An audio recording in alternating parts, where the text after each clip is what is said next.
सलमान खान नंतर आता mister perfectionist Aamir Khan Bishnoi गँगच्या रडारवरती आलाय का? तिसऱ्या लग्नानंतर थेट जीवे मारण्याची धमकी आणि ती सुद्धा लव्ह जिहाद या गंभीर आरोपासह बॉलिवूडचा भाईजान सलमान खानला गँगस्टर लॉरेन्स बिश्नोईकडून आलेल्या धमक्या आपण वारंवार पाहिलेल्या आहेत. पण आता अशीच एक धक्कादायक बातमी समोर येते ज्यामुळे अख्ख्या एंटरटेनमेंट इंडस्ट्रीला हादरवून सोडलेला आहे. सुपरस्टार आमिर खानला सोशल मीडियावरून थेट जीवे मारण्याची धमकी देण्यात आली आहे. आणि या धमकीच्या मागे कोण आहे? सलमान खानचा जो सगळ्यात मोठा शत्रू आहे त्याच बिश्नोई गँगचं नाव आता आमिर खान प्रकरणामध्ये समोर येत आहे.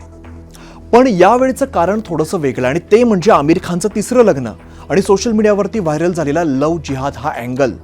हा संपूर्ण प्रकार नेमका काय आहे, ती व्हायरल पोस्ट नेमकी काय सांगतेय आणि मुंबई पोलीस यावरती काय ॲक्शन घेत आहेत हे आपण आजच्या व्हिडिओमध्ये सविस्तर जाणून घेणार आहोत. नमस्कार, मी अमित कत्रे. न्यूज 18 मराठीच्या विशेष व्हिडिओमध्ये सगळ्यांचं स्वागत आहे. तर नक्की काय घडलंय? तर सोशल मीडियावरती सध्या एक पोस्ट आणि त्याबाबतचा एक कथित ऑडिओ क्लिप प्रचंड वेगाने व्हायरल होते.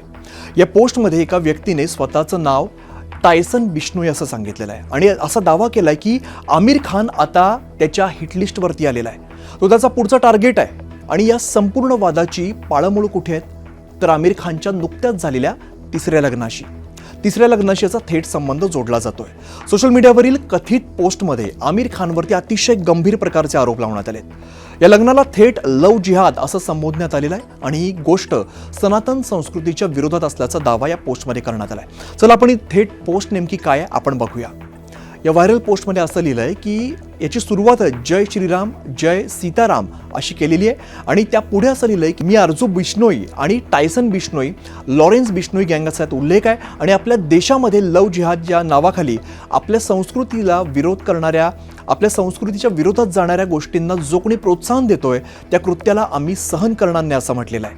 त्याला लवकर आम्ही सडेतोड उत्तर देऊ असा उल्लेख आहे आणि ही गोष्ट आपल्या सनातन धर्माच्या आणि देशाच्या विरोधात जाते. आम्ही आमच्या बंधू भगिनींना आणि देशवासियांना वचन देतो की जो कोणी या घृणास्पद कृत्याला प्रोत्साहन देतोय त्याला आम्ही आमच्या पद्धतीने प्रत्युत्तर देऊ. जे स्टारडमच्या नावाखाली या गोष्टी पुढे नेतात त्यांचा आम्ही श्वास कोंडून टाकू अशा पद्धतीचा उल्लेख या संपूर्ण पोस्टमध्ये बघायला मिळतोय. आता पहिली आणि सगळ्यात महत्त्वाची गोष्ट म्हणजे व्हायरल सोशल मीडिया पोस्ट आणि ऑडिओ क्लिपची सत्यतेची अधिकृत पुष्टी अजून झालेली नाहीये. पण आणखीन एक महत्त्वाचा मुद्दा असा, या संपूर्ण प्रकरणावरती अजून स्वतः आमिर खान किंवा त्याच्या PR टीमकडून कोणतीही अधिकृत प्रतिक्रिया देण्यात आलेली नाहीये. आता पडद्यामागे हालचाली वेगाने सुरू झालेल्या आहेत. मुंबई पोलीस आहे किंवा सायबर सेलची पथकं जी आहेत ती तात्काळ ॲक्टिव्ह मोडवरती आली आहेत आणि या सोशल मीडिया अकाउंटवरून जी पोस्ट शेअर केली त्याचा मूळ सोर्स नेमका काय आहे याचा तपास आता IT एक्सपर्ट्स आणि सायबर पोलीस करत आहेत. सलमान खानच्या प्रकरणामध्ये बिश्नोई गँगने प्रत्यक्ष आणि अप्रत्यक्षपणे अनेकदा धमक्या दिलेल्या आहेत, ज्यामुळे ही नवी धमकी केवळ एखादा प्रँक आहे की फेक न्यूज आहे की यामागे खरोखरच काही गंभीर कट आहे याचा छडा लावून आता मुंबई पोलिसांसमोरचं मोठं आव्हान बनलं आहे. बॉलिवूड सेलिब्रिटींना अशा प्रकारे वारंवार मिळणाऱ्या धमकींमुळे इंडस्ट्रीमध्ये सध्या चिंतेचं वातावरण बघायला मिळते.